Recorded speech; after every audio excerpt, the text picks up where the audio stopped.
আমরা চলেছি পাঙ্গারচুলার পথে। আর একদম ডান দিকে যেটা কুয়ারি টপ বলছে, এটা ওই নদী পার হয়ে যেতে হয়। তো কোনো জায়গা থেকেই বরফ পাওয়া যাবে না, তো তার থেকে আমরা পাঙ্গারচুলার দিকে যাই। এই দিকে যে টপটা আছে এটাকেও বলা হয় কুয়ারি টপ। তো এটার হাইটটা অনেকটাই বেশি। আমরা নর্মালি যে কুয়ারি টপকে চিনি, ভিডিওতে দেখতে পাওয়া যায়, সেটার হাইট হচ্ছে 12,500 ফুট। আর আমরা যেটা যাচ্ছি সেটার হাইট হচ্ছে 13,000 ফুট। বরফ যখন কোনো জায়গাতেই পাবো না, তখন ভিউ দেখি 13,000 ফুট হাইট থেকে। এটাকেও বলা হয় কুমারী টপ। তো আমরা বাঁ দিকের টপটায় উঠছি,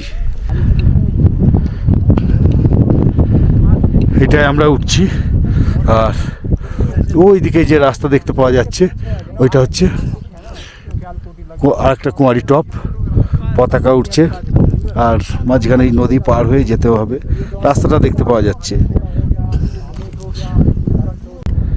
প্রচণ্ড চড়াই রাস্তা, একদম খাড়া পাহাড়ের মাথায় উঠছি। আর এসেই গেছি, সামনেই টপ। ওই যে দেখতে পাওয়া যাচ্ছে সব দাঁড়িয়ে আছে। 13,000 ফুট উচ্চতায় এত খাড়া পথে ওঠা আর কি কথা নয়।